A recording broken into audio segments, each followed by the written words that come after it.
in our presentation, we noted that you have different neurons that actually connect to one another, particularly through the dendrites are the ones that provide that connection.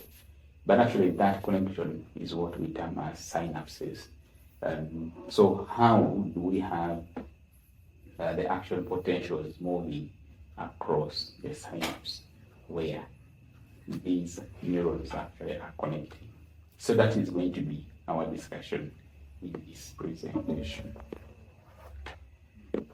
So the synapse is a point where you have the axon of one neuron meeting the dendrite or the cell body of another. So basically, it's a point where you have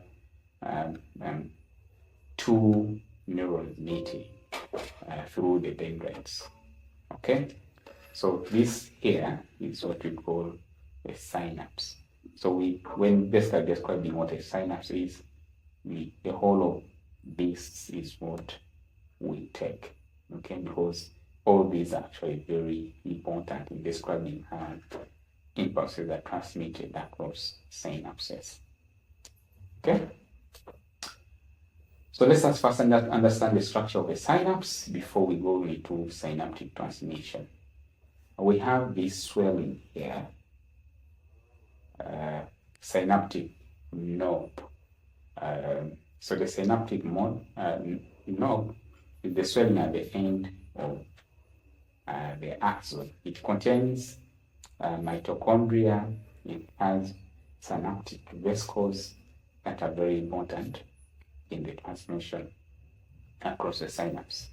And then we have this membrane, we call it the presynaptic membrane. That means it is before the synaptic space, which we call the synaptic cleft. That's the space between this knob and the other postsynaptic knob, okay, of basically the postsynaptic neuron. So you have two neurons that are meeting. Where the impulse is coming from the presynaptic neuron, and then it enters, I can use that one, into the postsynaptic neuron. Okay, so we have the postsynaptic membrane and then the presynaptic membrane there. Okay, that space is what we call the synaptic cleft.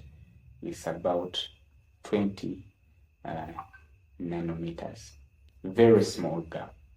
Okay, so on the postsynaptic membrane, we have receptors here. These dots that you see, those are receptors. That's where neurotransmitters will actually bind. And this introduces us to the fact that transmission across the synapse happens because of a chemical that we call the neurotransmitter. So transmission across the synapse is chemical and not electrical. That's very important to note. So how does it happen? When you have an impulse arriving at the presynaptic knob, you have calcium ion channels opening, and this causes the synaptic vesicles to fuse with the presynaptic membrane to release the neurotransmitter, often acetylcholine, by a process called exocytosis. Now, this neurotransmitter diffuses across that space, the synaptic cleft, and binds to the receptors on the postsynaptic membrane. We call them the ligand-gated receptors. And then that binding is what results into action potentials. Now, we have a chemical, which is a neurotransmitter, binding to the postsynaptic receptors, causing action potentials, resulting into an impulse being transmitted there. Okay? Now, it is not all the time that you will have an action potential in the postsynaptic membrane. Okay? It's not always that. You have sometimes neurotransmitters that are actually inhibitory or basically we have what you call inhibitory synapse. That means that limits the propagation of the impulse. And then we have the excitatory synapse. That means propagation of the impulse. So that means excitatory, you'll have depolarization and then action potential. And then for inhibitory, that means that you don't want any impulse to be transmitted.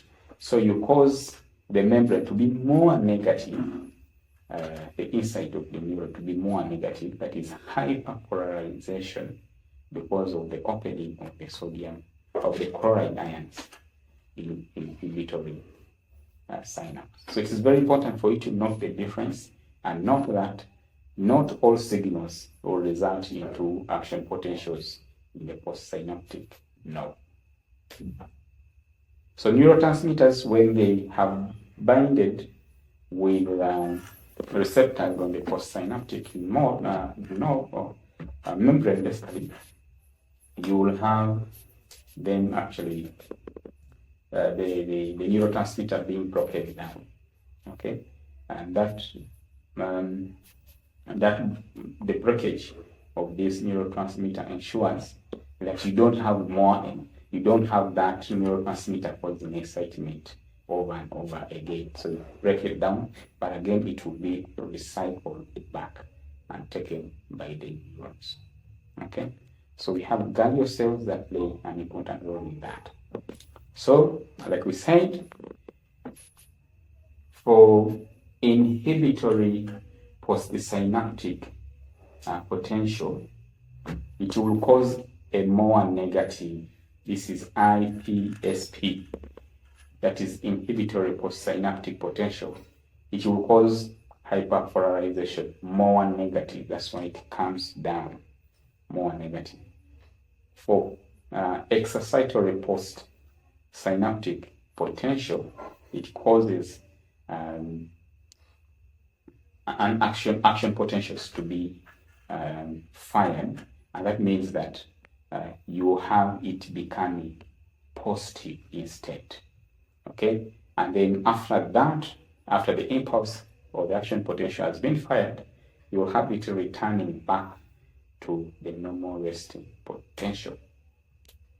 Okay, so when you have the propagation that we have just looked at, where you have resting membrane potential, inside being negative, outside being negative, it's basically the same concept that we continue here. The moment we reach the threshold potential, that's when you shall have an action potential being fired. And usually, if it is around negative 50 millivolts, then you have action potentials being made. That is because the threshold potential has been reached. Yes, the action potential across the synapse can be propagated or can be inhibited, and we have looked at that. Excitatory, that means that you have the depolarization of the neuron membrane potential.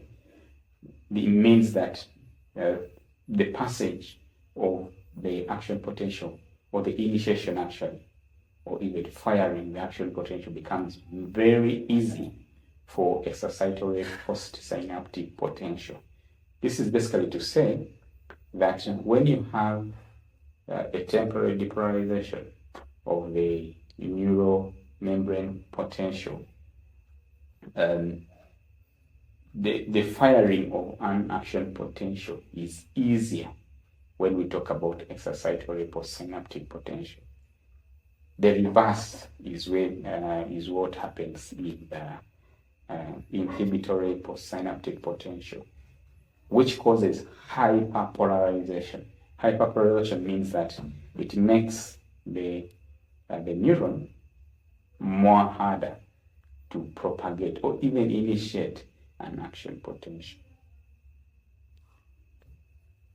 And usually the chloride ions are responsible, or even the efflux of potassium ions making the inside more negative, and that is what is responsible for hyperpolarization.